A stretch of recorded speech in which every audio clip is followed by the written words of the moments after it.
Buenas tardes, la profesora María Esperanza. Vamos a continuar hoy con la tercera clase. Se les explicó que había sufrido un percance de salud. Afortunadamente ya estoy bien. Vamos a dar continuidad al desarrollo de la unidad. Mire, antes de comenzar clase, quiero comentarles algunas cosas, ¿no? En primer lugar, esta es la tercera clase y ya con la tercera clase puedo hacer la primera evaluación. La primera evaluación, debido al cúmulo de personas, va a ser una evaluación, perdón,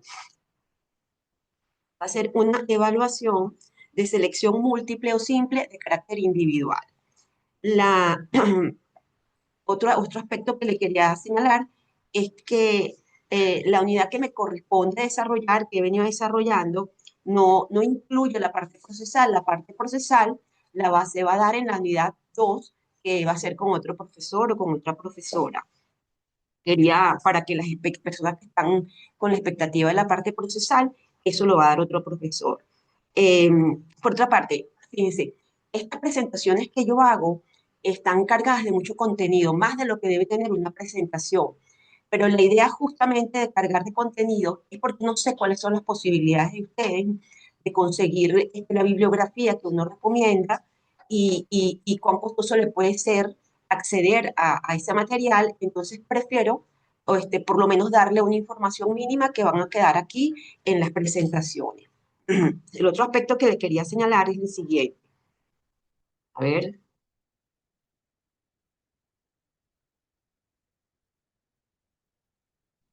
les voy a reiterar lo siguiente. No se va a abrir grupo por WhatsApp. Todavía hay personas que insisten en que las coloquen en el grupo. No se va a abrir grupo por WhatsApp porque es muy numeroso el grupo.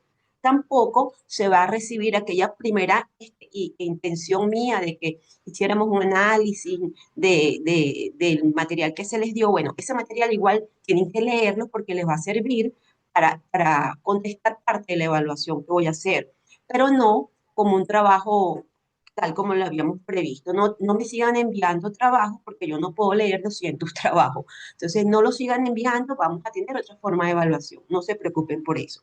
Bueno, explicado esto que tenía pendiente decirles, entonces vamos a comenzar. A ver qué pasa aquí. Ok, bueno, esta es la tercera clase. Habíamos estudiado la capacidad de culpa diferenciada. Y bueno, eso quedó allí, eh, la escuela lo deja grabado por YouTube para que lo puedan revisar a los efectos de la evaluación. Entonces, vamos a hablar ahora de las características y los principios del sistema penal de responsabilidad de los y las adolescentes. No de todos los principios, pero bueno, los que no nos dé tiempo conversar. ¿Cuáles son las características fundamentales del sistema penal de responsabilidad de los y las adolescentes?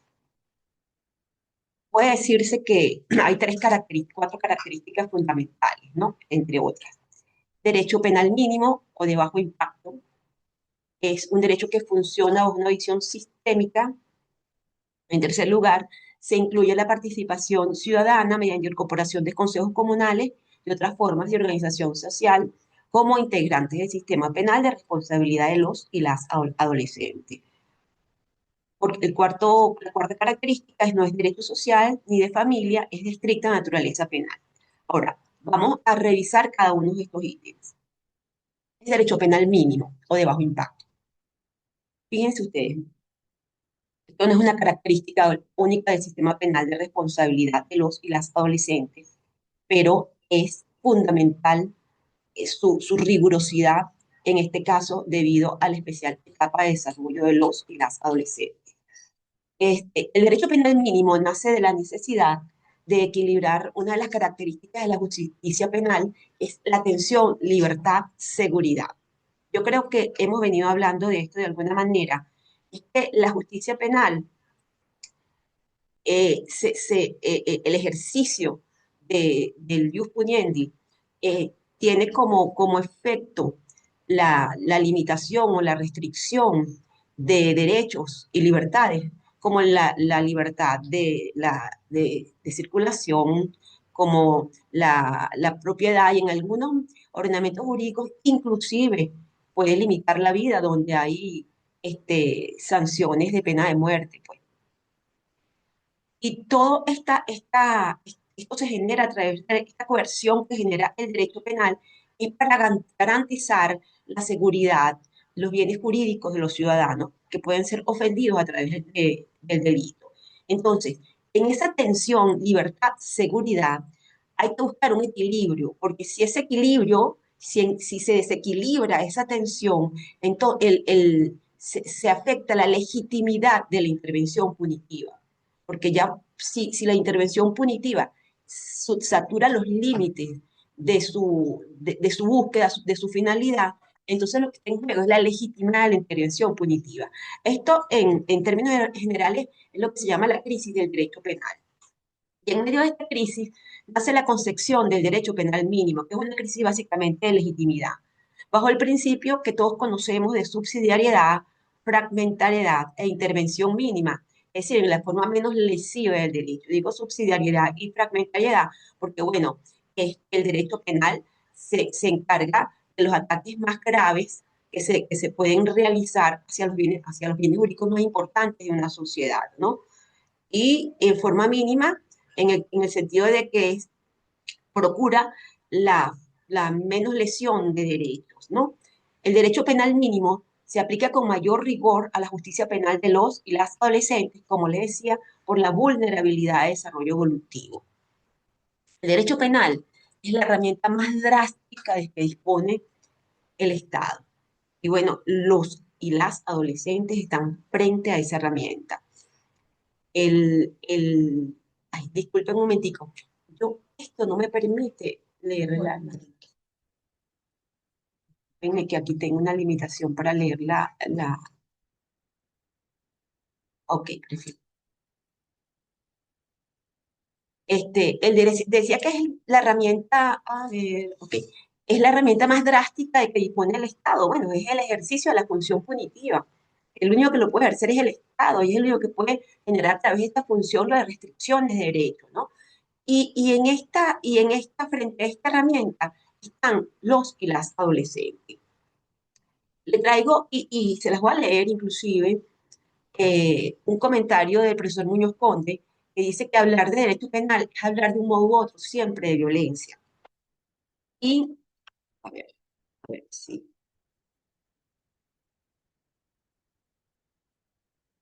El maestro Muñoz Conde, esto es de la obra Derecho Penal y Control Social.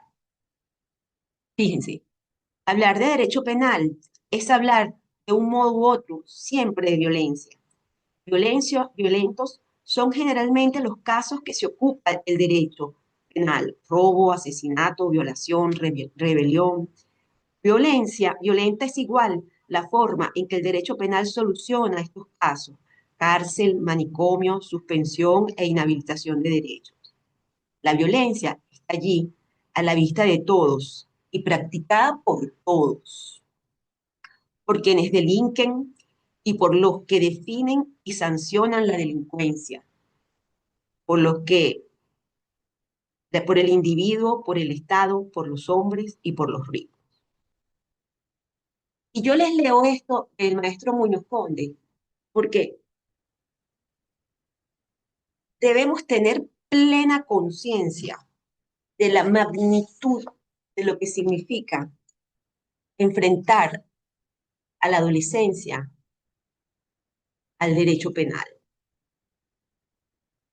Por eso hay que hablar de derecho penal mínimo.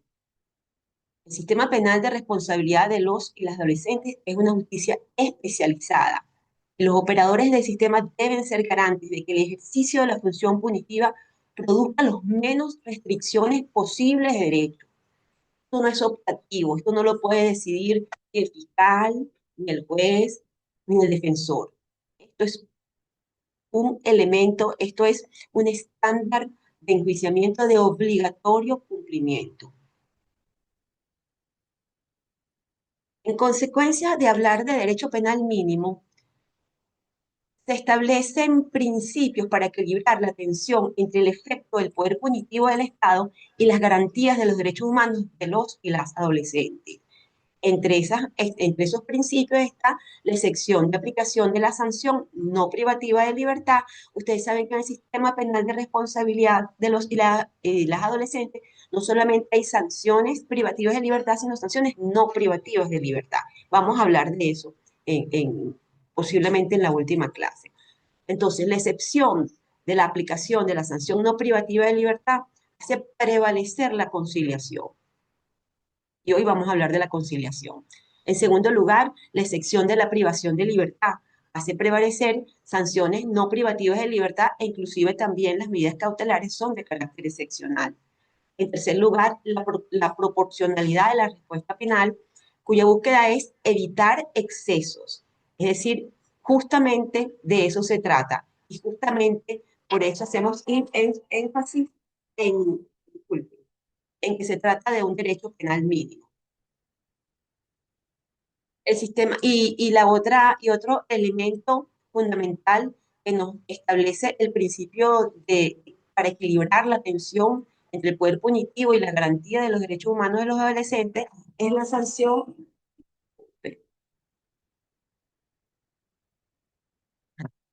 es el sistema sancionatorio especializado y diferenciado de la justicia penal de adultos. La segunda característica es el carácter sistémico. Significa que funciona como un sistema de pesos y contrapesos.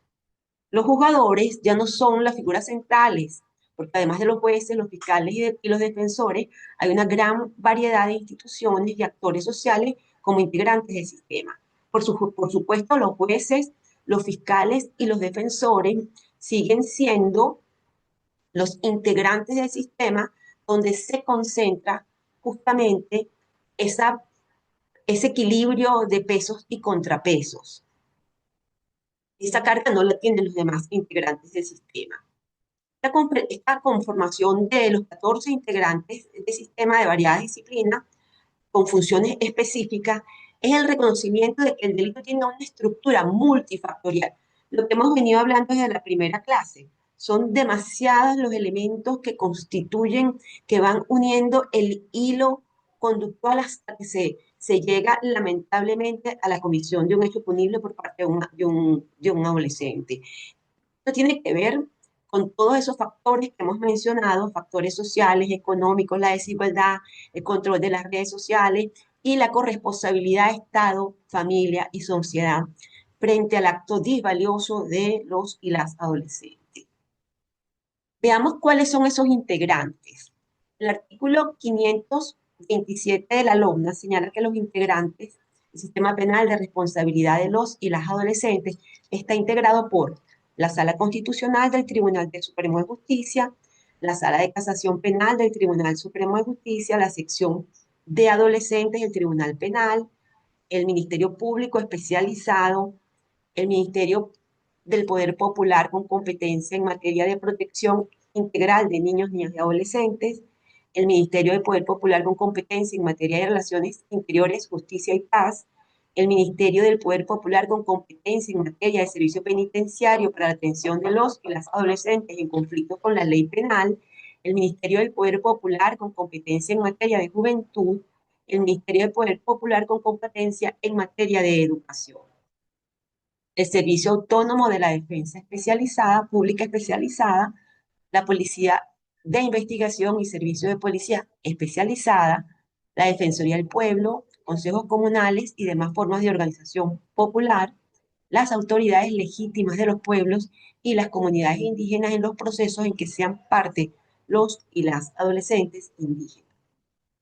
Ya vemos que este grupo de integrantes representa el reconocimiento del carácter multifactorial del delito y la importancia de la intersectorialidad institucional, fundamental para abordar una materia tan sensible y compleja como es la justicia penal de los adolescentes.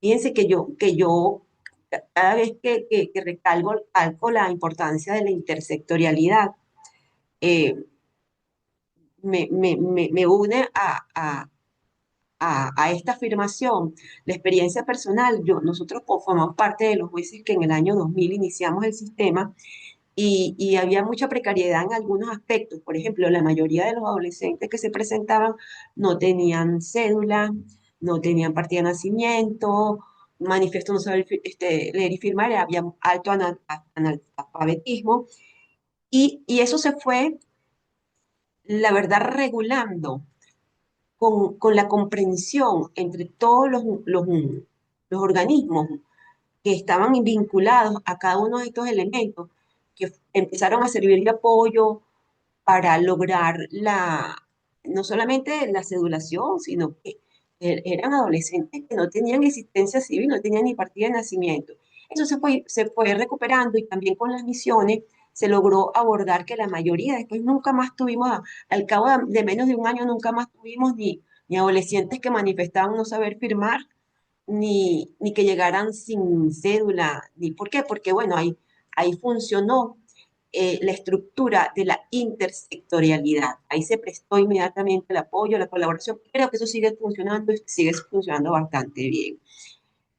Entonces, este elemento es súper importante para comprender la importancia de todos estos integrantes que tiene el sistema. Por otra parte, no es solo responsabilidad del Estado. Yo voy a hacer énfasis en esto. Suele la gente decir, no, el Estado.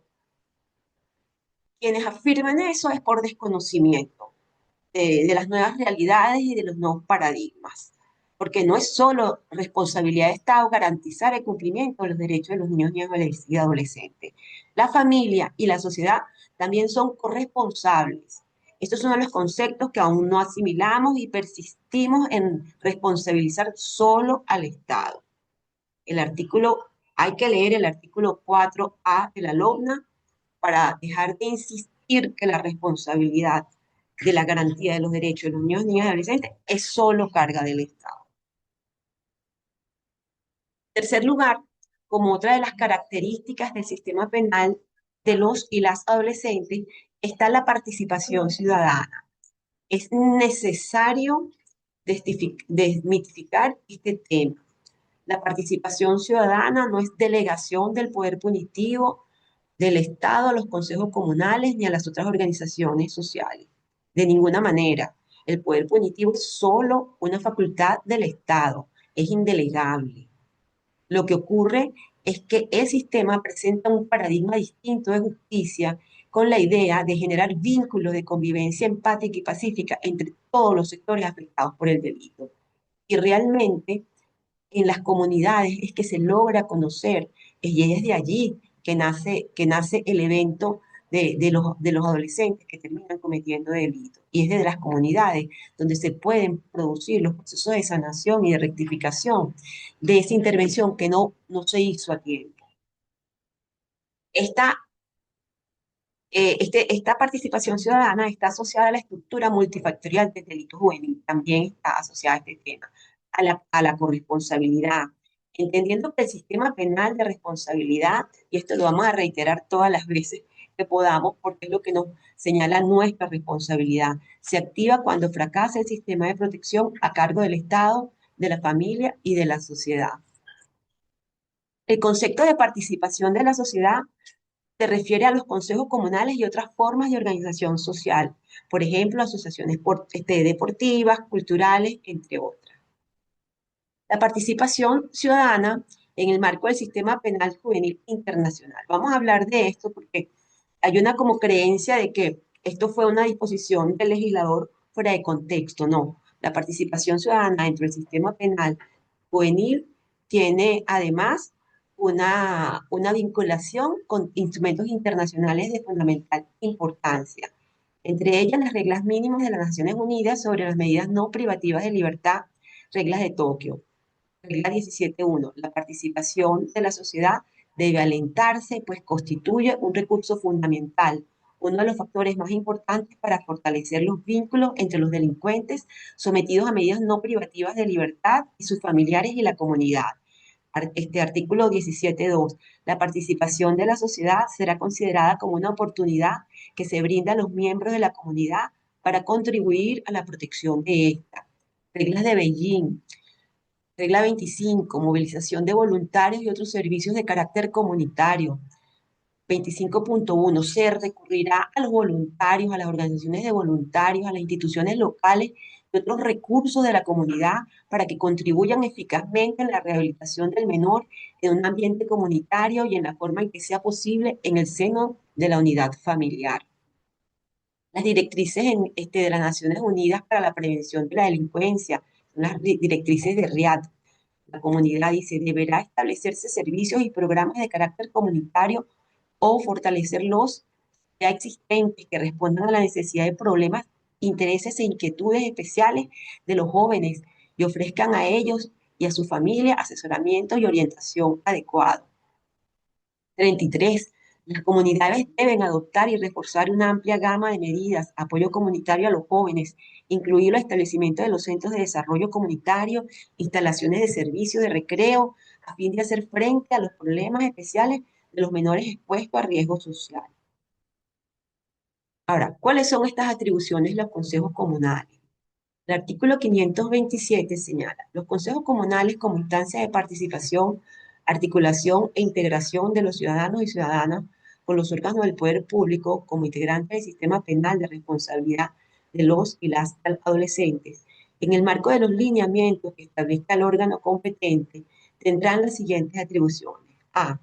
Crear programas de prevención a través del Comité de Protección Especial de Niños, Niñas y Adolescentes, articulado con el Comité de Educación, Cultura, Formación Ciudadana, Comité de Familia e Igualdad de Género y Comité de Seguridad y Defensa Integral.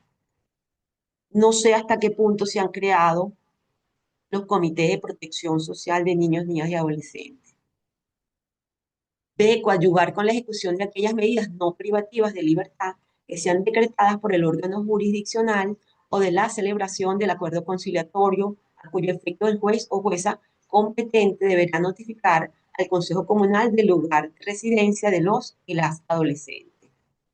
Fíjense que casi todas las competencias que se le delegan a los consejos comunales y demás formas de organización social tienen que ver con sanciones no privativas de libertad y con mecanismos alternativos a la función punitiva, que son la conciliación. Y lo recalco porque hay como un temor por parte de la participación de los consejos comunales, un prejuicio, porque, bueno, no, ¿quién se quiere enfrentar a un tema de un adolescente donde ha cometido delito dentro de la comunidad? No queremos tener problemas. No, no van a tener problemas porque justamente el espacio que tienen, el espacio que tienen los consejos comunales, son espacios verdaderamente sanadores, ¿no? Se refiere a sanciones no privativas de libertad, y vamos a hablar de cuáles, y a la conciliación. Participación en la elaboración de programas socioeducativos y efectuar los trámites necesarios para su correspondiente registro ante la autoridad competente. Fíjense hasta qué punto tienen competencia los consejos comunales para que sean desarrollados y aplicados en el cumplimiento de la fórmula de solución anticipada de la conciliación y las sanciones no privativas de libertad contenidas en los literales B, C y D.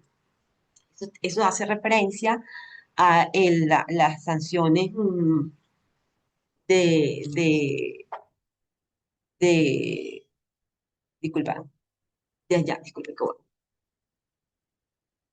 a las sanciones que tienen que ver con a ver,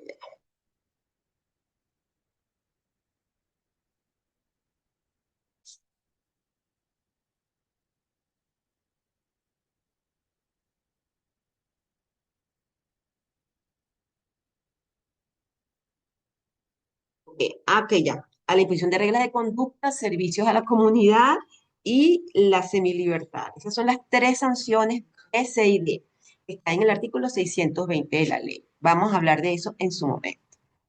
La participación en la ejecución de los programas socioeducativos existentes que se han aplicado durante el cumplimiento de sanciones no privativas de libertad, insisto, estas tres categorías que acabo de leer, a través del Comité de Protección Social de Niños y Adolescentes, articulado con el Comité de Educación Cultural y Formación Ciudadana, Comité de Familia, Igualdad de Género y Comité de Seguridad Social y Defensa Integral y otros. Algunas observaciones a este artículo 527. Fíjense que aun cuando se refiere a los consejos comunales, no excluye la participación de otras formas de organización social y cuando lo pueden revisar en el literal E del artículo 566, que lo vamos a leer, los artículos 621 y 625 de la LOMNA, entre otros. En cuanto al literal C, participación en la elaboración de programas socioeducativos para que sean desarrollados o aplicados en el cumplimiento de fórmulas de solución anticipada de la conciliación y de las sanciones no privativas de libertad. Acá quiero detenerme un momento, ¿no? El, arti- las- los, el artículo 124 de la LOMNA se refiere a los programas, los tipos de programas, ¿no? E incluye el literal J, que son los programas socioeducativos para la ejecución de las sanciones impuestas a los y las adolescentes por infracción a la ley. Evidentemente, es oportuno y lo voy a señalar y lo voy a reiterar más adelante cuando hable de la conciliación es una institución que justamente representa la solución del conflicto penal sin la imposición de sanción. De manera que es contrario a su naturaleza que se ejecute mediante programas de carácter sancionatorio. Esto lo digo porque yo sé que esto se ha presentado a muchas confusiones desde el inicio de la entrada en vigencia de la ley. La conciliación no puede ejecutarse con programas que sean para ejecución de sanciones. El propio artículo 120 de la 620 establece que para que se pueda aplicar una sanción de servicio a la comunidad, libertad asistida y semilibertad, dice el artículo 620, se aplicará bajo este presupuesto, comprobada la aplicación, la participación del adolescente en el hecho punible y declarada su responsabilidad. En el caso de la conciliación, no se ha declarado la responsabilidad de nada ni de nadie porque está apenas en un momento donde hay una eventual acusación. No se puede aplicar en la sanción ninguna medida que sea de carácter sancionatorio, aun cuando no sea privativa de libertad. Ninguno de los programas de carácter que sean de carácter que tengan que ver con las ejecuciones de sanciones. Acá otro dato que le quería comentar, creo que ya se nos había comentado en la primera clase, el tema de que no hay como, no se ha ganado mucho la convocatoria social a la elaboración de los programas socioeducativos, ¿no? No privativos de libertad. Y la única investigación que conozco de esta es de la UNICEF del año 2006, que concluye diciendo los programas socioeducativos no privativos de libertad son desarrollados en Venezuela en su totalidad por entes gubernamentales a nivel nacional, regional, municipal. Ninguno es ejecutado por entes privados, por consejos comunales y tampoco por ninguna otra forma de organización social. Aquí todavía estamos con una deuda eh, con los adolescentes. Por otra parte, no es derecho social, es de cuarta característica del sistema penal de responsabilidad, es de estricta naturaleza penal. El sistema penal de responsabilidad de los y de las adolescentes es de carácter penal.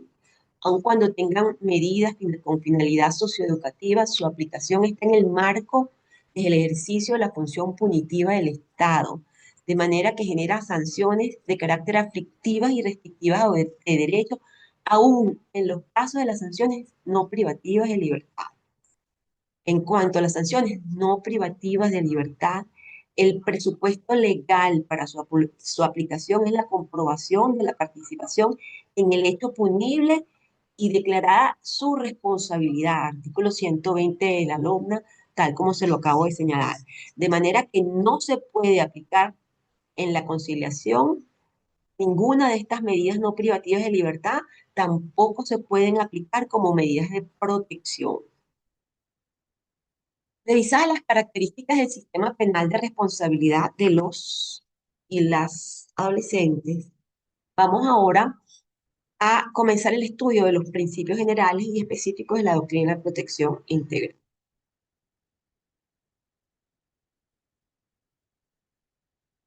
Los principios. Los principios proceden de un orden prejurídico Tienen como fin el respeto a la dignidad humana. Son la barrera fundamental para evitar que el legislador transgreda límites que conduzcan a la arbitrariedad. También en su función conductora de la interpretación de la ley generan seguridad jurídica. La profesora Mireya Bolaños, que me permito citar en este trabajo, autora venezolana, especialista en Derecho Penal y maestra en Filosofía, dice, la doctrina de la protección integral debe entenderse como una filosofía del pensamiento, que implica un abordaje estructural de todo cuanto es pertinente al área de niños y adolescentes, teniendo como fundamento un conjunto de principios de naturaleza jurídica sistemáticamente articulado que reflejan un modelo social, político y jurídico cónsono con las democracias sustanciales, respetuosa de los derechos fundamentales del sujeto en abierta orientación garantista. El principio es la forma en que la filosofía del pensamiento de la doctrina de la protección integral se expresa. A mí me parece maravilloso y comparto con ustedes este comentario de esta profesora porque, porque estamos justamente dentro del propósito de que el sistema penal de responsabilidad de los y las adolescentes esté siempre bajo el enfoque de la doctrina de la protección integral. Ahora, principios del sistema penal de responsabilidad de los y las adolescentes desde el enfoque de la doctrina de protección integral. Fíjense, el sistema penal de responsabilidad de los y las adolescentes constituye una justicia penal estrictamente garantista. Está regida por todos los principios de carácter penal que son un límite al al poder punitivo o pretensión punitiva del Estado, ya lo hemos estado diciendo. Se incluyen los principios relacionados con la doctrina de la protección integral que fijan la especial etapa de desarrollo de los y las adolescentes también como un límite de esa pretensión punitiva. Es decir, los adolescentes no solamente el sistema de justicia penal de adolescentes no solamente encuentra un límite en lo que son las garantías estrictamente de naturaleza penal para el mundo de los adultos también, sino también encuentra un límite que refuerza más el control de la intervención punitiva dentro de los principios de la propia doctrina de la protección integral. Pero vamos a ver cómo funciona esto.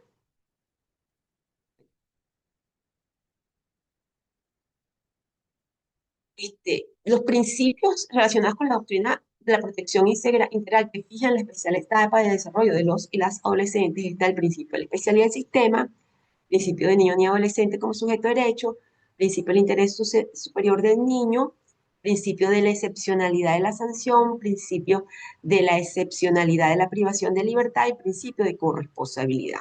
Y dentro de lo de carácter general está el principio de legalidad, presunción de inocencia, derecho a la defensa, entre otros. En cuanto a la especialidad del sistema, fíjense, la responsabilidad o del adolescente, dice el artículo 528 de la LOMNA, artículo que nace del artículo 40.3 de la Convención sobre los Derechos del Niño, la responsabilidad establece que la responsabilidad del adolescente, él o la adolescente que incurra en la comisión de hechos punibles, responde por el hecho en la medida de su culpabilidad. De forma diferenciada del adulto, la diferencia consiste en la jurisdicción especializada y en la sanción que se le impone. Hemos venido hablando de esto.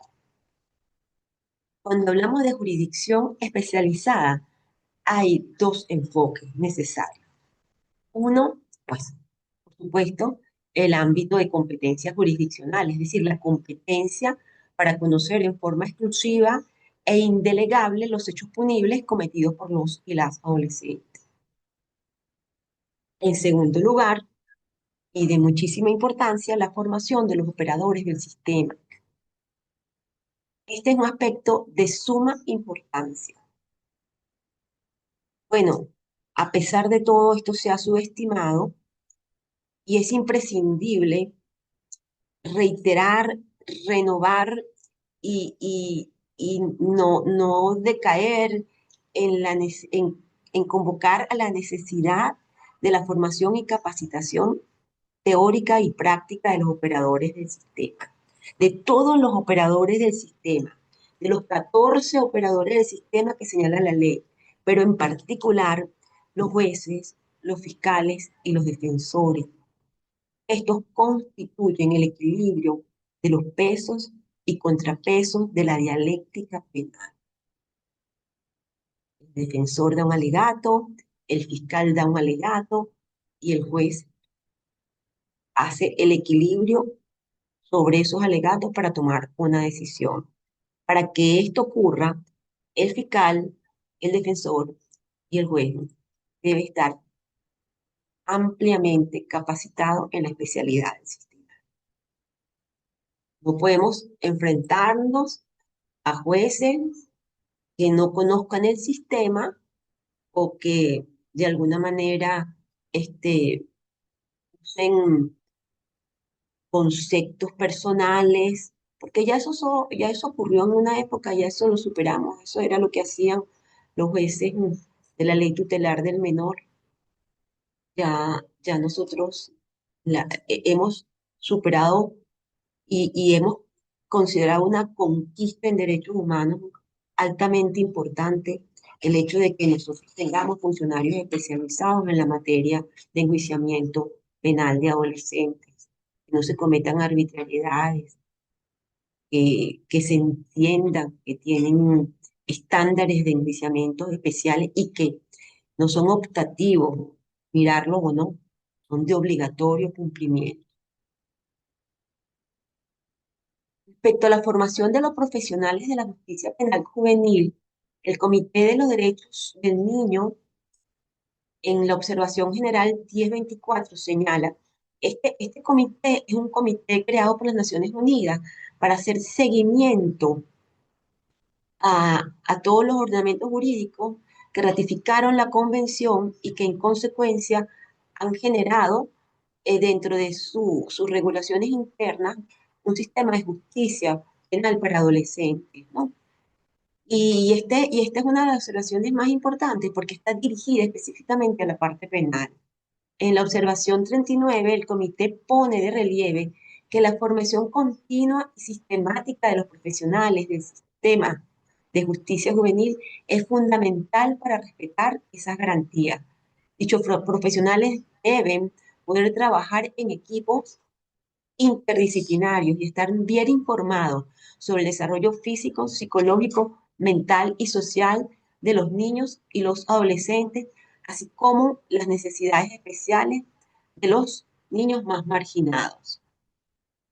La observación 106 dice, un sistema integral de justicia juvenil requiere el establecimiento de unidades especializadas en la policía, la judicatura, el sistema judicial y la fiscalía, y la disponibilidad de defensores especializados u otros representantes encargados de prestar al niño asistencia letrada u otro tipo de asistencia adecuada. De manera que el legislador venezolano no está fuera de esta sintonía. Y de manera, les traigo y les genero, y no suelo leer los artículos y tal, pero lo hago porque me parece que es importante que se entienda que esto de la especialidad del sistema es un tema que no podemos dejar transcurrir porque puede desequilibrar la justicia para adolescentes. En la observación 107 dice, el comité recomienda a los estados partes que establezcan tribunales de justicia juvenil como entidades separadas o como parte de los tribunales existentes cuando ellos no puedan llevarse a cabo por motivos prácticos. Los estados partes se asegurarán de que se nombre jueces especializados para atender los casos de justicia penal juvenil especializada. Ese es el compromiso que tiene el legislador venezolano y es el compromiso que contrajo cuando ratificó la Convención sobre los Derechos del Niño. Esto no puede ser pasado por alto. Los operadores del sistema tienen que atender las fórmulas y los estándares de enjuiciamiento apropiados para los adolescentes. La observación 112. En aras de la calidad de la administración de justicia, es esencial que todos los profesionales involucrados reciban una formación multidisciplinaria adecuada sobre el contenido y significado de la convención. Dicha capacitación debe ser sistemática y permanente y no debe limitarse a informar sobre disposiciones legales nacionales e internacionales aplicables a la materia. Debe incluir información tanto novedosa como ya establecida, procedente de diversos ámbitos, entre otras cosas, las causas sociales y de otra índole de la delincuencia. Lo que hemos conversado desde la primera encuentro que tuve con ustedes, el desarrollo social y psicológico de los niños, incluidos los descubrimientos recientes de la neurociencia, las disparidades que pueden constituir discriminación contra determinados grupos marginados, como los niños pertenecientes a minorías de los pueblos indígenas, culturas, la cultura y las tendencias del mundo de los jóvenes. Esto tiene que ver con todo lo que hemos venido hablando del nuevo paradigma digital, la dinámica de las actividades de grupo y las medidas extrajudiciales y las sentencias no privativas de libertad de que se dispone. Estas observaciones pueden ser consideradas como una guía de lo que se requiere porque la ley no explica, la LOPNA no explica lo que es la especialidad del sistema, ¿no? Pero estas observaciones pueden ser una guía que puedan servir para determinar qué cosas debe formar parte de la habilitación de un especialista en el sistema, ¿no? Y la experiencia ha venido sugiriendo otros tips. Por ejemplo, que la especialidad del sistema debe comprender conocimientos sobre la doctrina de la protección integral como sustento ideológico del sistema penal de responsabilidad de los y las adolescentes, ¿no? Para no incurrir, sobre todo, para tener claro en qué cosas no se pueden incurrir del pasado, porque ya no están dentro de la regulación de justicia que ofrece la doctrina de la protección integral con un nuevo paradigma. Los derechos humanos en general y específicos de los adolescentes para comprender las garantías especiales relacionadas con los estándares de enjuiciamiento de los y las adolescentes, bueno, tanto en el ámbito procesal como en el ámbito sustantivo. El derecho penal procesal y sustantivo general, el sistema penal de responsabilidad de los y las adolescentes, evidentemente, conocimiento especial sobre la etapa de desarrollo de la adolescencia, evidentemente, tal como hemos señalado, psicología evolutiva, neurociencia de desarrollo, sociología, política criminal que permite entender los nuevos desafíos de la era criminal y cuáles son los riesgos que están afectando a nuestra juventud. Esta formación ética es importante, no se puede persistir en una visión cultural de minoridad tutelar. Eh, por ejemplo, el juicio educativo de un adolescente no puede convertirse en una lectura tediosa de derechos sin dar ninguna explicación y, bueno, se cumplió el juicio educativo. No, no se cumplió el juicio educativo con una lectura tediosa. Ese adolescente que está frente a un juez, un fiscal, un defensor, tiene derecho a ser tratado con dignidad y parte de eso es dentro de la ética del funcionario que está encargado de llevar a cabo el juicio educativo, es que esa lectura o esos derechos que se les están explicando realmente sean comprendidos en el nivel de comprensión de ese adolescente que está frente al caso concreto, ¿no? Otras de las cosas que suelen suceder, hay decisiones extensísimas donde se mencionan cualquier cantidad de derechos, pero en el fondo no se motiva la decisión. Solamente es una regulación total de mención de derechos, derechos, derechos, derechos, derechos, y no hay una motivación de la decisión.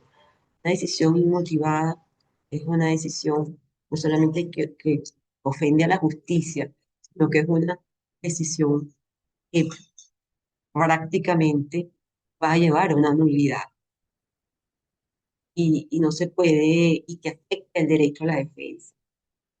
Formación del pensamiento crítico, bueno, para comprender la complejidad del fenómeno juvenil. Por ejemplo, la estigmatización de los y las adolescentes.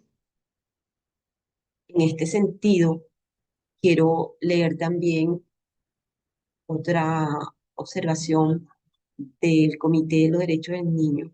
Se refiere justamente a este tipo de cosas, ¿no? Dice, los medios de comunicación suelen transmitir una imagen negativa de los niños que delinquen, lo que contribuye a que se forme un estereotipo discriminatorio y negativo de ellos. Esta representación negativa o discriminatoria de los niños suele basarse en una distorsión o en una comprensión deficiente de las causas de la delincuencia y da lugar periódicamente a que se reclamen planteamientos más estrictos, tolerancia cero, el criterio de las tres condenas. Bueno, nosotros hemos escuchado que se le suban más las sanciones, que deben ser sancionadas con el sistema de justicia penal de adultos. Bueno, ¿por qué? Porque, bueno, se produce una estigmatización de este tipo de criminalidad. Los Estados partes deben procurar que los miembros del Parlamento y las organizaciones no gubernamentales y los medios de comunicación contribuyan de manera activa y positiva a promover, apoyar campañas educativas y de otro tipo para garantizar que se respeten todos los aspectos de la Convención en favor de los niños que se encuentran en el sistema de justicia penal juvenil. Es fundamental que los niños, sobre todo los que ya han pasado por dicho sistema, participen en la labor de concientización. Otro aspecto de la especialidad del sistema, y este sí no voy a hablar hoy, es el de la finalidad, es que es el de es el aspecto sancionatorio, ¿no? Las sanciones, todo el sistema sancionatorio es una de las características que radicalmente se diferencia del sistema de adultos. Es un tema súper interesante y este lo vamos a desarrollar en lo que termine de hablar en lo que yo concluya el tema de los principios, vamos a hablar del sistema sancionatorio. Otro de los principios, el niño o niña adolescente como sujeto de derecho. Desde la perspectiva del sistema penal, está enfocado a la capacidad de culpa o de culpabilidad. Fíjense que hay como una tentación de establecer que no, que el principio de niño o niña como sujeto de derecho viene del establecer que una vez que han ganado la condición de sujeto de derecho, tienen obligaciones y tienen deberes, y cuando no cumplen sus deberes, entonces está el sistema penal. Bueno, pues, si eso fuera cierto, entonces también tendrían que entrar al sistema penal los adolescentes menores de 14 años cuando no cumplen sus deberes, ¿no? De manera que lo que no es realmente el incumplimiento de sus deberes lo que los lleva al sistema penal, es el haber alcanzado un desarrollo evolutivo lo suficientemente maduro para entender el ilícito penal y para poder motivarse en esa comprensión, lo que hemos conversado hasta ahora como capacidad de culpa, diferenciada del adulto. Este concepto es lo que incluye a los adolescentes en en el sistema penal de responsabilidad, no el incumplimiento de sus deberes, no específicamente eso. Vamos a hablar de otro de los principios del sistema de la doctrina de la protección integral enfocado hacia el sistema penal de responsabilidad de los y las adolescentes. El principio del interés superior del niño. Bueno, está en el artículo 3 de la Convención y en el artículo 8. Bueno, vamos a hablar del interés superior del niño. Disculpen, es que está los ataques de todo que me dan porque todavía no estoy totalmente recuperada de, nos está dando a todos acá. Bueno, miren, esto es un tema polémico, el interés superior del niño. Traer el interés superior del niño al sistema penal de responsabilidad de los y las adolescentes. ¿Por qué? ¿Qué dice el interés superior del niño? Que la mayoría lo sabe, pero hay gente no está familiarizado con el tema. Voy a leer el artículo 8 para los que no están familiarizados. Y para que entiendan que el artículo 8 es un artículo de ponderaciones que tiene como función lograr la protección absoluta de los intereses de los adolescentes. Pero realmente lo hemos venido hablando, la lógica del sistema penal es el ejercicio del imponente que genera restricciones de derechos propios del sistema penal. Y en esa confrontación del interés superior del niño, traer el análisis del interés superior del niño al campo penal no ha sido, no es, no es, no tiene una empatía inmediata, ¿no? Y voy a leerlo para que vean todas las ponderaciones, para los que a ver, ok, fíjense cuáles son, voy a ir directo a las ponderaciones. Para determinar el interés superior de niños, niñas y adolescentes en una situación concreta se debe apreciar A, la opinión de niños, niñas y adolescentes, B, la necesidad de equilibrio entre los derechos y garantías de los niños, niñas y adolescentes y sus deberes, C, la necesidad de equilibrio entre las exigencias del bien común y los derechos y garantías de los niños, niñas y adolescentes, D, la necesidad de equilibrio entre los derechos de las personas y los derechos y garantías de los niños, niñas y adolescentes. E, la condición específica de los niños, niñas y adolescentes como personas en desarrollo. Parágrafo segundo. En aplicación del interés superior de niños, niñas y adolescentes, cuando exista conflicto entre los derechos e intereses de los niños, niñas y adolescentes frente a otros derechos e intereses igualmente legítimos, prevalecerán los primeros. Ahora fíjense, estos son criterios de ponderación específicamente que se aplica a todo, pero que está dirigido a protección. Entonces, por ejemplo, y eso me tocó vivirlo los primeros años de vigencia de la ley, ¿no? La determinación de la sanción se hace a través de un principio de legalidad específico y el principio de la legalidad es uno de los principios conquista de derechos y más importantes que ha tenido la justicia penal para los adolescentes porque no lo tuvieron antes. Durante la ley tutelar de menores eran privados de libertad, se declaraban infractores de la ley y eran privados de libertad sin juicio justo. Entonces, esto es como dice el libro de Secoda, un pequeño gran salto, un sistema penal legalista. Bueno, en virtud del principio de legalidad, el artículo 622 de la LOM es lo que define cómo se va a determinar una sanción. Una vez determinada la sanción, un jugador no puede someter esa sanción. Por ejemplo, determinas la privación de libertad, primer argumento que traían en aquel momento. No, pero eso es atentar contra el interés superior del niño. Hay que también traer no puedes traer el interés superior del niño, porque no puedes confrontar dos principios de tal entidad que negar uno sería negarlo todo. Para el sistema penal, negar un principio de legalidad es destruir el sistema penal. Eso no quiere decir que el interés superior del niño no pueda tener un encuentro dentro del sistema penal.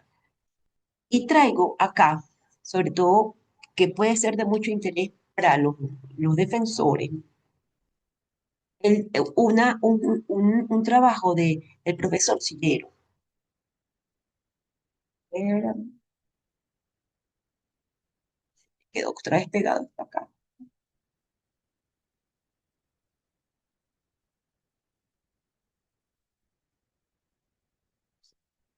El profesor Miguel Sillero dice, en materia penal, el interés superior del niño no debe delegarse a la ponderación de los jugadores, porque es riesgo. Lo cito casi textualmente a él para compartirlo con los interesados en el tema. El interés superior del niño no puede actuar como un criterio de resolución de conflictos de intereses en la resolución de casos concretos, sino que se encuentra su espacio de aplicación en los niveles del derecho penal de los fines del derecho penal de adolescentes. ejemplo, la determinación de la sanción tal como les había comentado, ¿no? Y versus el interés superior del niño. O sea, señala el autor. Si consideramos que en el marco de la Convención Internacional sobre los Derechos del Niño, el interés superior del niño dejó de ser una etérea consideración del bien del niño, pasando en cambio a ser equivalente a la plena satisfacción de sus derechos y que las penas, cualquiera sea su especie o nombre, consisten en la privación de derecho, parece razonable señalar que aún se está ante una antinomia que llevaría a proponer la mutua contradicción y exclusión entre interés superior y responsabilidad penal. Ese es el planteamiento. Y ese es el planteamiento que en definitiva está detrás de esa tensión, libertad, seguridad de la que hablamos cuando hablamos del derecho penal mínimo.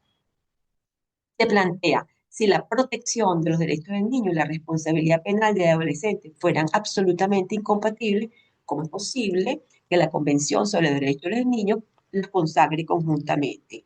¿Cómo pueden los estados dar cumplimiento a dos obligaciones aparentemente contradictorias? Ese es el planteamiento que se hace el maestro, ¿no? En materia penal, frente a la relativa incapacidad del niño o adolescente, la mejor protección no es la discrecionalidad de las autoridades para encontrar una solución que resulte de la ponderación de intereses, sino la que la protección, sino, y miren qué importante, sino que la protección normativa de sus derechos a través de las garantías constitucionales y legales será a nivel del constituyente y del legislador subordinado a la Constitución, donde deberán ponderarse los intereses cuyo reflejo o fruto son las garantías penales que en sede judicial penal no quedan entregadas a la ponderación judicial. Fíjense lo que dice. Lo que dice es que ya eso lo hizo el legislador. Y efectivamente, nosotros lo sabemos, nosotros tenemos un sistema penal de responsabilidad de los y las adolescentes, donde el legislador cada, cada elemento del sistema penal de responsabilidad es un elemento basado en el interés superior del niño. Allí fue donde se ocupó el legislador de darle entrada y cabida plena a ese concepto. Esto no quiere decir, porque sabemos que hasta de la sala constitucional hay decisiones que tienen que ver con el sistema penal de responsabilidad de los y las adolescentes, donde se toma en consideración el interés superior del niño. Esto no quiere decir que sea absolutamente excluyente. Lo que sí es tal como está planteado en esa ponderación de intereses, siempre hay que considerar que estamos frente a la lógica de un sistema penal y este sistema penal siempre va a producir restricciones de derechos.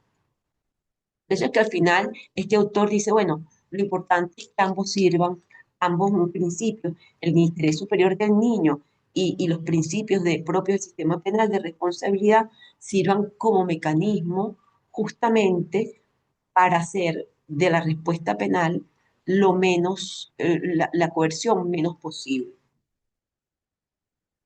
Dice, en materia penal, en cambio, el interés superior del niño no puede actuar como criterio de resolución de conflicto de intereses en la resolución de casos concretos, sino se encuentra su espacio de aplicación en los fines del derecho penal de adolescentes.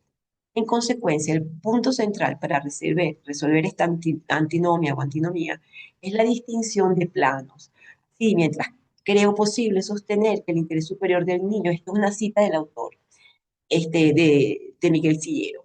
Sí, mientras creo posible sostener que el interés superior del niño y responsabilidad penal de adolescente puede complementarse en el ámbito de los derechos fundamentales, al nivel de los fines del derecho penal de adolescentes, en particular, considerándolo como un límite adicional, me parece necesario afirmar asimismo que el interés superior no puede fundamentar una pena o utilizarse como un mecanismo para determinarla judicialmente.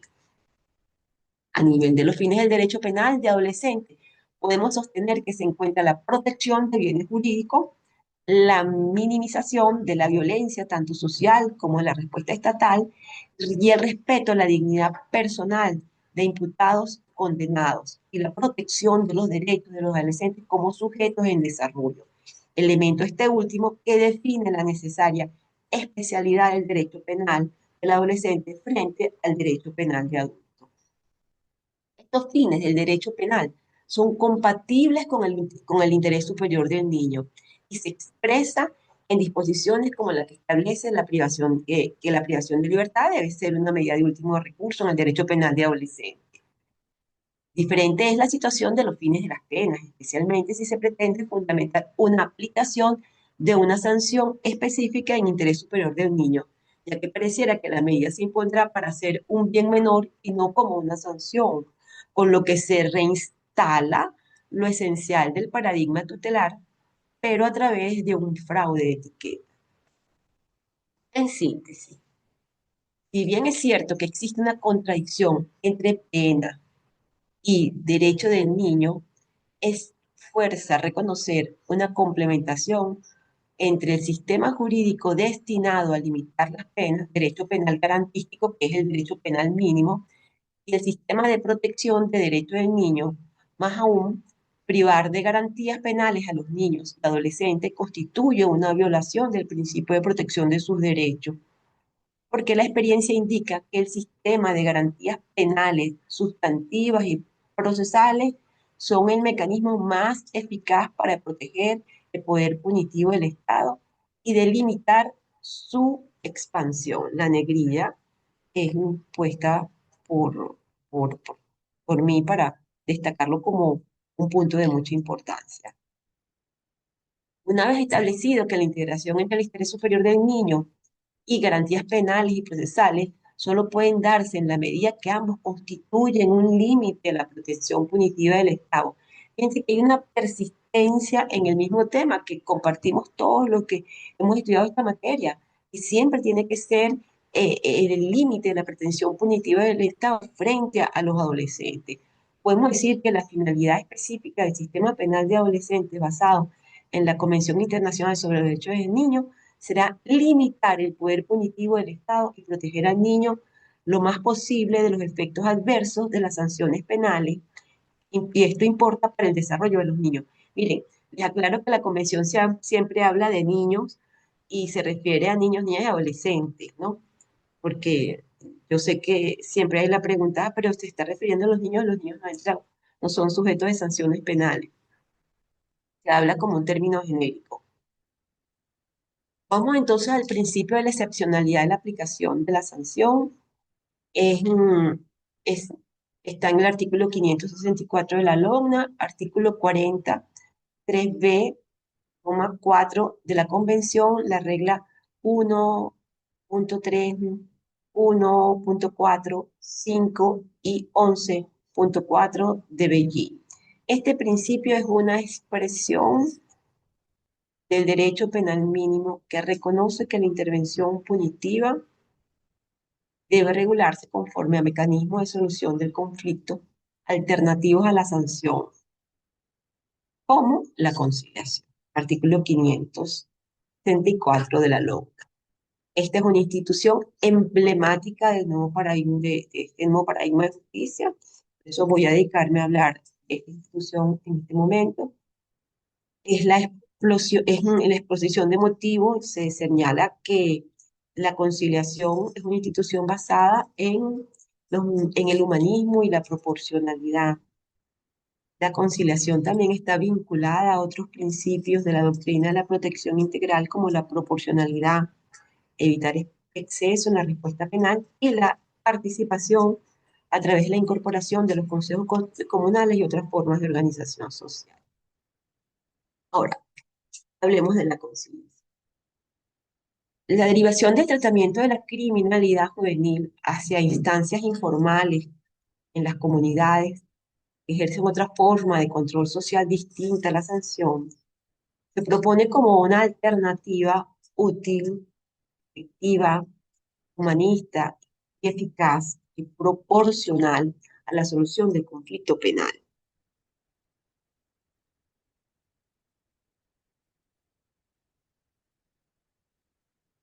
Estas instancias forman parte de las fórmulas como la conciliación, que entre otras son opciones distintas a la imposición de la sanción como expresión tradicional del control social formal ejercido por el derecho penal y que ha sido un rotundo fracaso desde mi punto de vista. La conciliación se caracteriza por enlazar a la víctima, al imputado y a la comunidad en un solo propósito. Esto es la solución pacífica del conflicto penal. Es un mandato de los instrumentos internacionales de derechos humanos que dan soporte a la doctrina de la protección integral, generar instituciones penales de esta naturaleza dirigidas a evitar la represión, la violencia y el resentimiento social. Por el contrario, se plantea la doctrina de la protección integral. Lo que plantea esta doctrina es la función pacificadora del derecho penal juvenil, la Convención sobre los Derechos del Niño, las reglas mínimas de las Naciones Unidas para la Administración de Justicia, reglas de Beijing, genera para los ordenamientos jurídicos que asumen la doctrina de la protección integral la obligación de ajustar sus legislaciones a este nuevo plan de justicia que por razones de humanización y de proporcionalidad se plantea dignificar la respuesta penal para todos los afectados en el evento del delito, solamente los adolescentes, también pues, la víctima tiene un espacio en la conciliación. Es una institución, como ya he dicho, de emblemática del nuevo paradigma de justicia. Ya hemos dicho que se realiza a través de la humanización y la humanidad y proporcionalidad, y destaca la corresponsabilidad social a incluir las comunidades como mecanismos de control. Lo más importante es que se evita la reincidencia sin punición.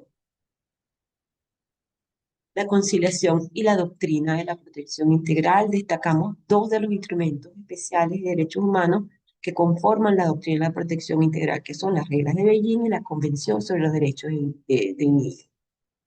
Las reglas mínimas de las Naciones Unidas para la Administración de Justicia de Menores, reglas de Beijing, señala como uno de sus principios generales, 1.1, como objeto de promover el bienestar del menor a fin de reducir la necesidad de intervenir con arreglo a la ley y de someter a tratamiento efectivo y equitativo al menor que tenga problemas con la ley, se consideran la debida importancia a la adopción de medidas que permitan movilizar recursos disponibles con inclusión de familia, los voluntarios y otros grupos de carácter comunitario, así como las escuelas y otras instituciones de la comunidad para facilitar regla 114, para facilitar la tramitación discrecional de los casos de menores, se procurará facilitar a la comunidad programas de supervisión y orientación temporales, restitución y compensación de las víctimas. La Convención en el artículo 40 señala que los Estados partes tomarán todas las medidas apropiadas para promover el establecimiento de leyes, procedimientos, autoridades e instituciones específicas para los niños de quienes se aleguen que han infringido leyes penales, quienes se acusen o declaren culpables de haber infringido esas leyes. Y en particular, 3b, siempre que sea apropiado y deseable la adopción de medidas para tratar a estos niños sin recurrir a procedimientos judiciales, en el entendido de que se respetará penalmente los derechos humanos y las garantías legales y de la Convención sobre los Derechos del Niño establece. Se dispondrán diversas disposiciones, tales como cuidado, las órdenes de orientación y supervisión, asesoramiento, la libertad vigilada, la colocación familiar, los programas de enseñanza y formación profesional, así como otras posibilidades alternativas a la internación e instituciones, asegurando que los niños sean tratados de manera apropiada para su bienestar y que guarden proporción tanto con las circunstancias como con el delito. El artículo 564, cuando se trata de hechos punibles para los cuales, vamos a hablar del artículo de la conciliación, cuando se trata de hechos punibles para los cuales la sanción no sea privación de libertad, fíjense que esto es uno de los primeros presupuestos, ¿no? Que sean hechos punibles para los cuales no esté prevista la privación de libertad. Esto nos envía al artículo 628 que establece cuáles son los delitos que tienen sanciones de privación de libertad. Y lo momento. Entonces, ¿cuál es el presupuesto principal? Que se traten de hechos punibles para los cuales la sanción no sea la privación de libertad.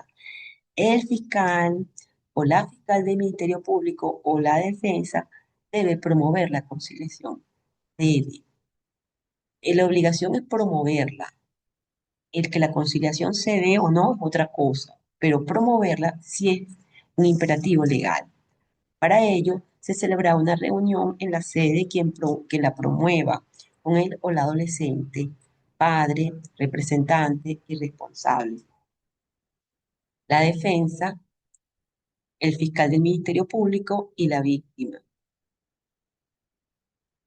Se presentará su eventual acusación, se expondrán y se oirán proposiciones. Estas proposiciones tienen que ver con a qué cosas vamos a acordar entre la víctima y el adolescente o la adolescente.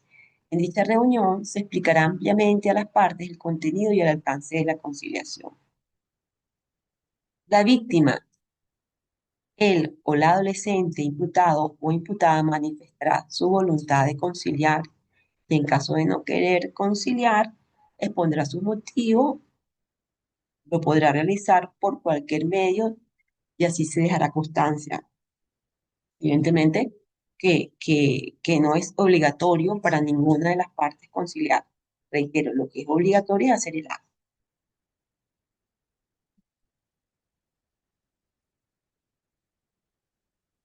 ¿Ok?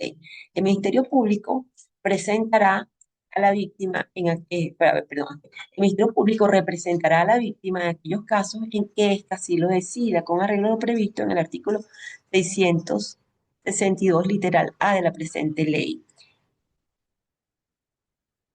Bueno, esto lo establece la ley, pero verdaderamente los que hemos vivido la experiencia de la conciliación sabemos que la presencia de la víctima, sin que esto constituya de ninguna manera el fenómeno de la doble victimización, es muchísimas veces realmente lo que hace que la conciliación tenga el efecto deseado, ¿no? Ese encuentro entre los adolescentes y la víctima. Yo sé que a veces en la experiencia que uno ha vivido, las víctimas a veces tienen como reticencia a asistir personalmente, pero una vez que, que comparecen en las experiencias que yo tuve, luego, bueno, víctimas que hasta ofrecían terminar pagándole los estudios al adolescente que estaba presentándose como el victimario pues del caso.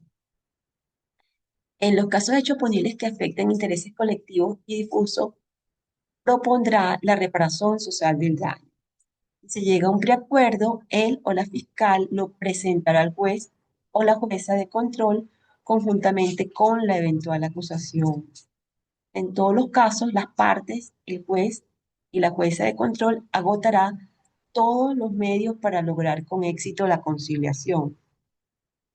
Realmente es lo deseable cuando se trata de delitos no privativos de libertad. Entonces, revisando nuevamente el artículo 564 de la norma, son presupuestos de hechos punibles para los cuales la sanción no sea de privación de libertad, es decir, no estén incluidos en el 628.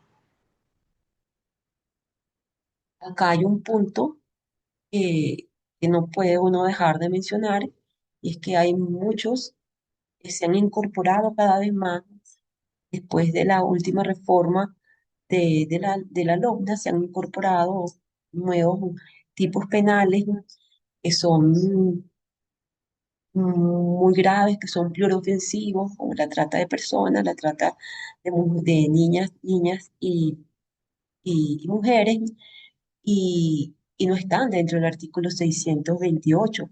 Varios tipos penales que no están dentro del artículo 628. Y esto sí crea verdaderamente acá un dilema de resolver, porque en una próxima reforma habrá que, que diseñar un artículo que permita, porque no se puede estar haciendo reformas permanentemente para incluir nuevos tipos penales, ¿no? En los tipos penales sí pueden ser sancionados, lo que pasa es que no van a poder ser sancionados con sanción de privación de libertad si no están expresamente establecidos en el artículo 628 de la LOMNA. No es que a los adolescentes no puedan ser sancionados por un tipo penal novedoso. No tiene nada que ver. Lo que no puede ser es que esos tipos penales, por graves que sean, puedan tener sanción de privación de libertad. Los únicos delitos que puedan aplicarse la privación de libertad son justamente los que están en el artículo 628 de la ley. Bueno, se celebrará una reunión en la sede de quien promueva, la promueva con el o el adolescente, padre, representante, responsable. No es requisito obligatorio la asistencia de los padres, representantes o responsables, porque el sistema penal es personalizado, ¿no? No tienen que asistir. No puede dejar de celebrarse por eso la reunión. Se presentará la eventual acusación, se oirán las proposiciones. Este es el punto más importante, es crucial, sobre todo si asiste personalmente la víctima. El encuentro puede convertirse en un acto verdaderamente sanador para ambas partes. Experiencia la hemos vivido mucho de los jueces que comenzamos el sistema y tuvimos experiencias maravillosas con estas conciliaciones. Se debe explicar ampliamente a las partes el contenido y alcance de la conciliación. La víctima, él o la adolescente imputada, imputado manifestará su voluntad de conciliar. Es decir, que lo obligatorio, como vengo diciendo, es que se celebre el acto, pero ninguna de las partes está obligada. ¿Qué pasa si el adolescente acepta, quiere conciliar y la víctima se niega? Bueno, siempre digo, bueno, esto le servirá a los efectos de las pautas del artículo 622 que reconoce dentro de uno de los elementos para determinar la sanción, bueno, la manifestación de la voluntad de reparar el daño por parte del imputado o la imputada. Ok. El Ministerio Público representará a la víctima en aquellos casos que así lo decida con arreglo al artículo 662, literal A de la presente ley, colectivos, intereses colectivos y difusos, en reparación de daño también. A eso también podrán llevar de acuerdo a las partes. Si se llega a un preacuerdo, la fiscal lo presentará a la juez o la jueza de control conjuntamente con la eventual acusación. Artículo 565, la audiencia de conciliación. Recibida la solicitud, el juez o la jueza de control fijará una audiencia a realizarse dentro de los 10 días siguientes, oír a las partes y logrado el acuerdo, se levantará un acta donde se determinarán las obligaciones pactadas y el plazo para su. El artículo 565 no tiene una regulación de cuánto pueden ser las obligaciones, de cuánto puede durar el tiempo, pues, de la conciliación. Lo importante digamos, mantener una lógica, una coherencia en la interpretación de las instituciones. Si la conciliación pretende lograr la finalidad socioeducativa sin imponer una sanción, entonces no puede ser el tiempo de duración de una conciliación que supere al tiempo de lo que superaría una sanción no privativa de libertad. Eso generalmente suele considerarse dentro de los lapsos de los 6 meses.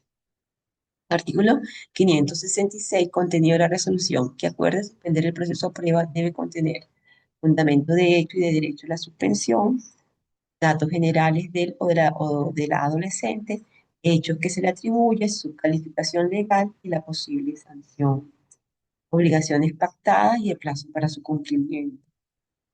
Advertencia a él o el adolescente o representantes legales que cualquier cambio de residencia, domicilio, lugar de trabajo o instituto educacional deberá ser comunicado a la fiscal del Ministerio Público y al ente ejecutor del programa, consejo comunal donde se encuentre cumpliendo las medidas de la conciliación.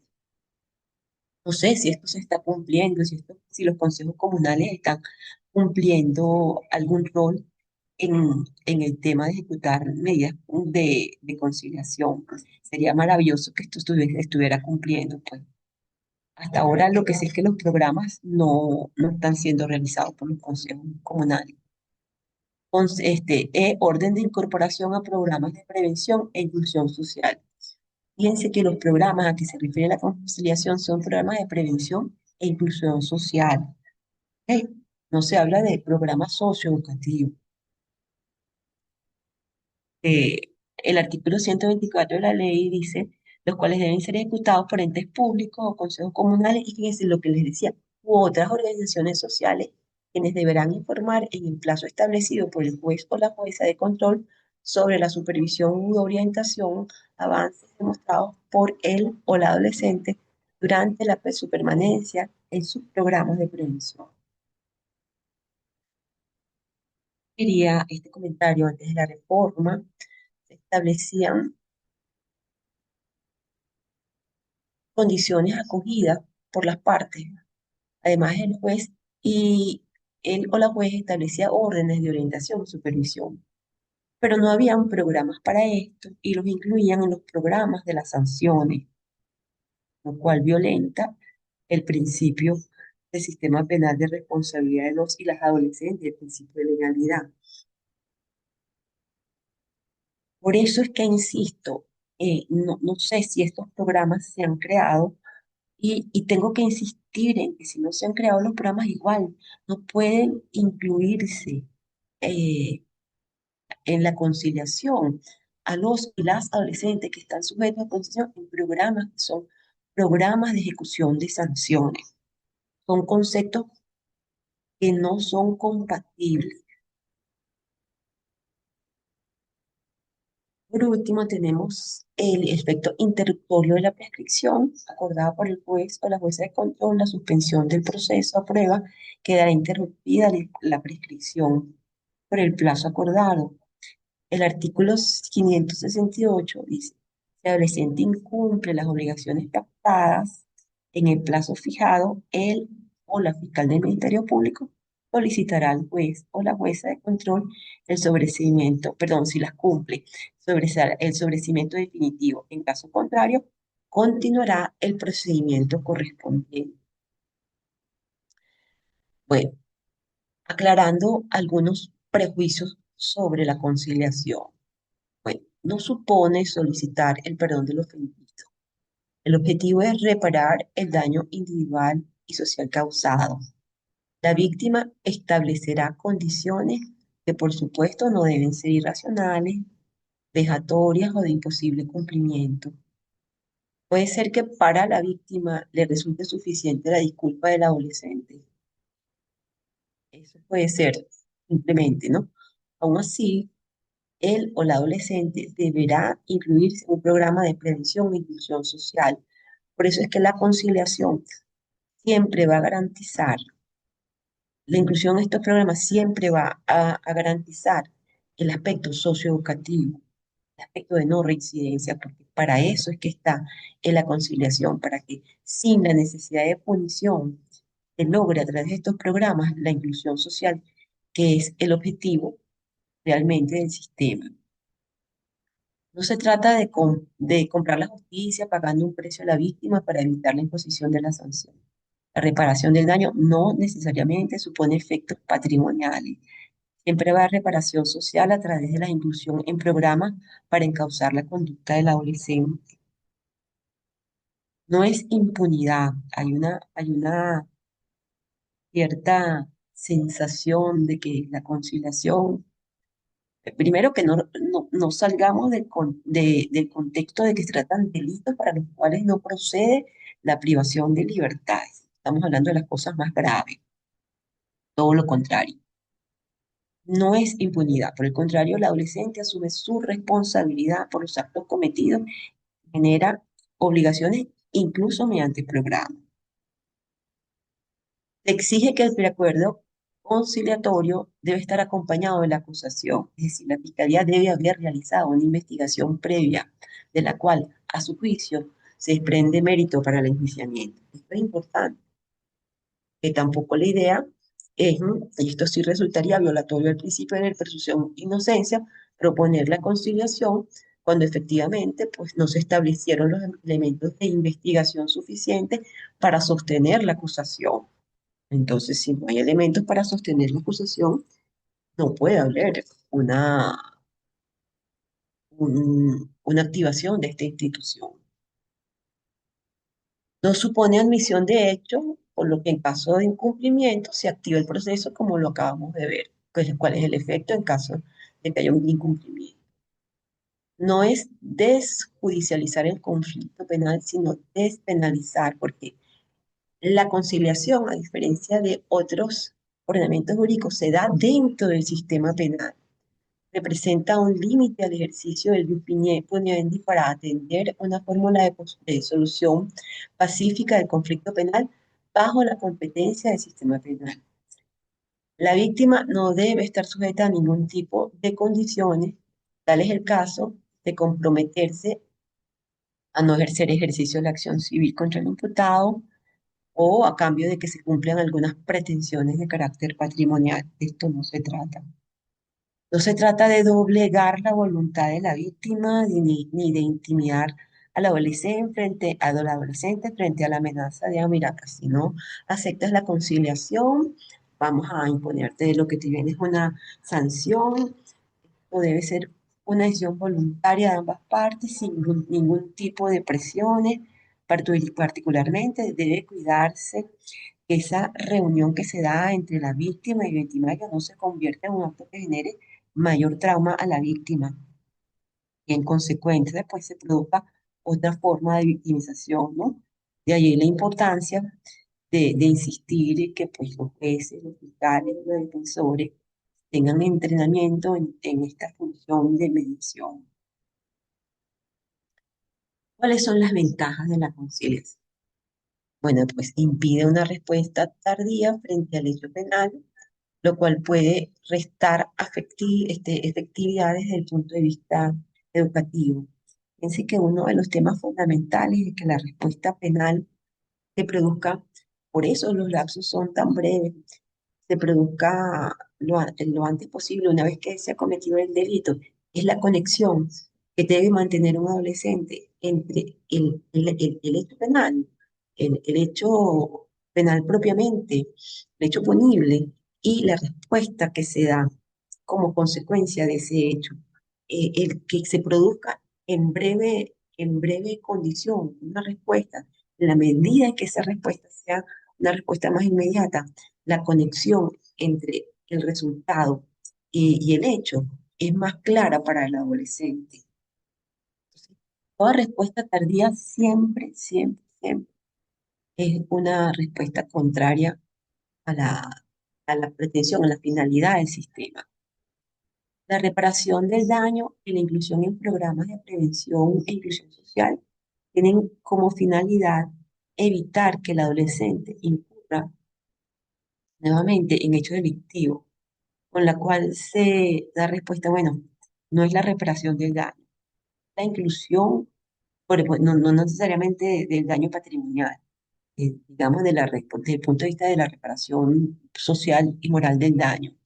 La inclusión en programas de prevención e inclusión social tienen como finalidad evitar que el adolescente incurra nuevamente en hechos delictivos, con lo cual se da respuesta a la finalidad educativa que también se tiene prevista para la sanción.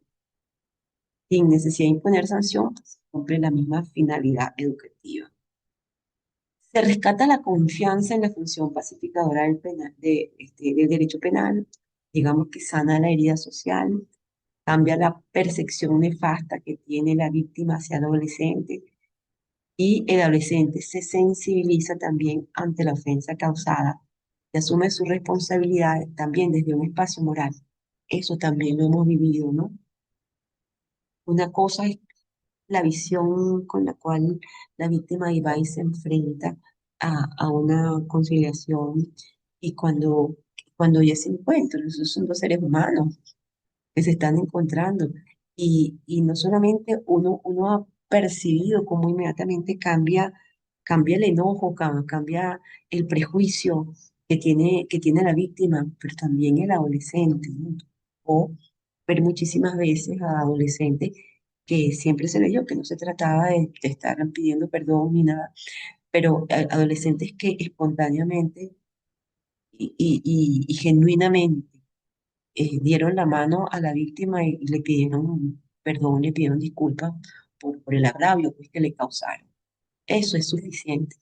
Ya ahí se puede dar por hecho finalidad del sistema. Se produce una respuesta favorable a la víctima en cuanto a la reparación del daño sufrido, sin que tenga que recurrir a procedimientos complicados que suelen someterlo a otras formas de victimización. No solo se beneficia a la víctima y el victimario, sino también se fortalece la comunidad en la medida en que ésta, mediante programas, puede cumplir el rol activo de la búsqueda de la reparación del daño social y la conducción de modo de vida del adolescente. Se desarrollan nuevas maneras de garantizar la seguridad colectiva al dar respuesta a la preocupación ciudadana por la inseguridad social, incluyendo el rol activo incluyéndolo como en un rol activo en la solución. Se produce una solución dentro del sistema penal, disculpen,